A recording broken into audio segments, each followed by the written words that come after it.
Il y a très longtemps, Tokyo a été frappé par une météorite. Cela a éliminé beaucoup de personnes et en a laissé d'autres dans le coma. Alice et ses amis ont été parmi les victimes. Mais ils ne sont pas morts. Ils sont arrivés dans un monde étrange, dans lequel ils ont joué à des jeux macabres. Après 2 saisons, la série s'est terminée avec Alice, se réveillant et vivant une vie normale et heureuse.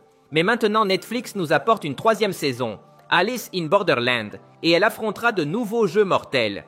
Aujourd'hui sur Charlital, nous verrons un résumé complet de Alice in Borderland saison 3. Prêts? Commençons.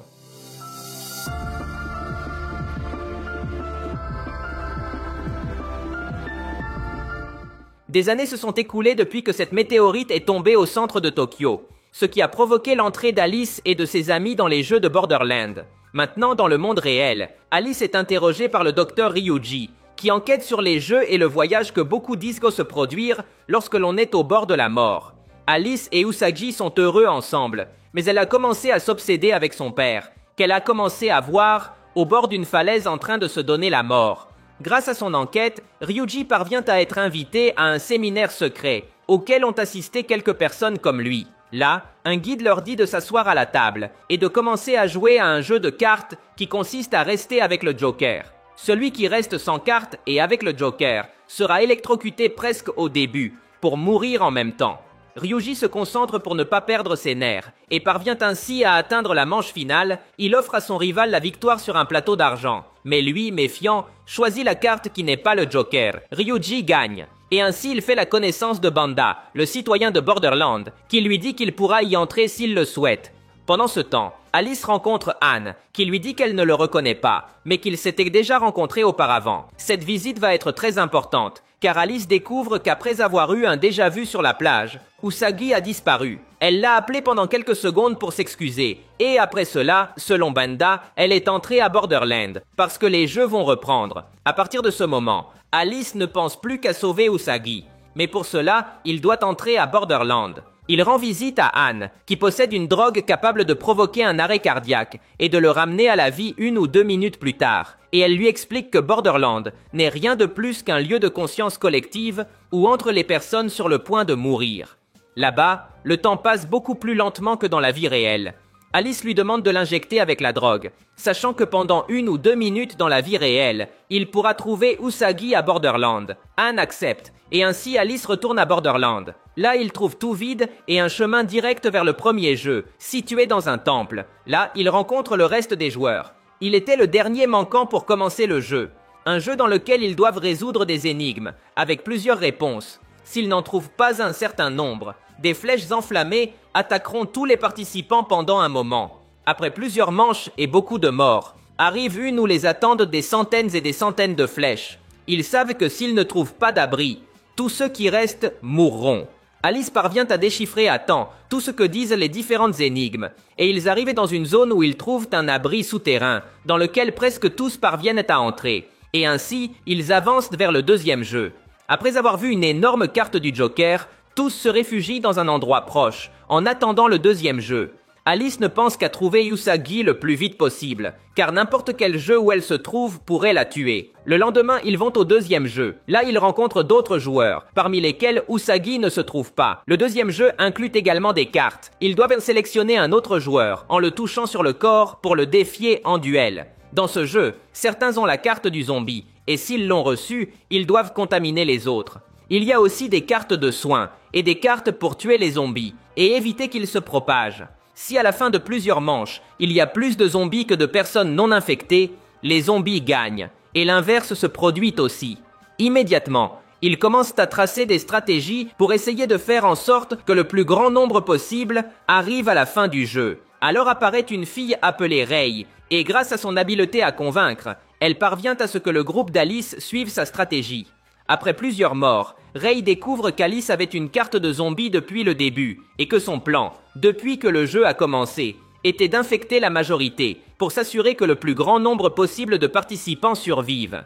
Alice se sauve, Mais quelques rivaux obsédés par l'idée de tuer tous les zombies meurent à la fin du jeu. Usagi meurt à ce moment-là, dans un autre jeu, participant avec Ryuji, avec qui elle a ressenti une forte connexion. Tous deux parviennent à survivre, et ainsi avancer vers le jeu suivant. Cela les mène à un métro en mouvement, où ils doivent décider quand utiliser un masque pour se protéger du poison qui leur est lancé, et quand ne pas l'utiliser, afin de parvenir à la fin des wagons. Ils n'ont que quelques flacons neutralisateurs de poison, mais beaucoup de wagons à traverser. Après plusieurs réussites et quelques erreurs, le groupe décide, grâce à une idée de l'un d'eux, de sauter dans un autre train lorsqu'il passe juste à côté du leur, car ils ont presque épuisé leurs options pour survivre dans le métro. La plupart parviennent à sauter, mais certains tombent en chemin. Juste au moment où Usagi et Ryuji s'étreignent, Usagi et Alice se voient pendant quelques secondes, quand un train passe à côté de l'autre. Cela motive les deux à aller jusqu'au bout, car ils veulent se retrouver à tout prix. Le train dans lequel se trouve Alice arrive à la fin du trajet, sans pouvoir éviter de se heurter. Malgré cela, tous survivent. On nous montre le passé de Ryuji.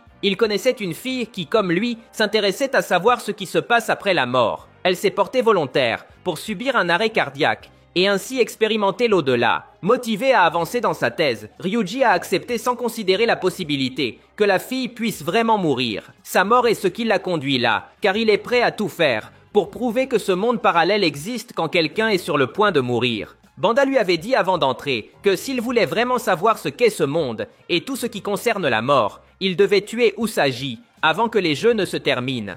Avec cela en tête, Alice et les groupes de ses compagnons commencent le troisième jeu. Certains doivent escalader une tour en appuyant sur des boutons qui leur permettent de former une ligne droite, tandis que d'autres doivent se battre pour attraper plusieurs boîtes avec des explosifs et les placer dans une structure à temps. Les premiers sont arrêtés par des objets qui tombent pendant l'escalade, tandis que les autres doivent dépasser la limite de temps que possède chaque boîte. Cette limite s'allonge s'ils travaillent en équipe. Après avoir perdu plusieurs membres dans les deux défis, Usagi comme Alice parviennent à survivre. Alice se dirige avec le reste de l'équipe vers le jeu suivant, trouvant le même endroit où la saison 1 avait commencé. Après quelques secondes, il se rend compte que tout est une illusion et qu'ils sont entourés de portes qui mènent à beaucoup d'autres illusions. Dans l'une d'elles, il se voit lui-même avec un bébé dans les bras. Usagi voit cette illusion et découvre que ce n'est pas vraiment une illusion. Ils s'étreignent et à partir de ce moment, promettent de ne pas se séparer. Les deux groupes n'ont pas d'autre choix que de s'unir pour le dernier jeu. Pour la dernière épreuve, il faut 10 joueurs. Ils sont surpris quand ils se comptent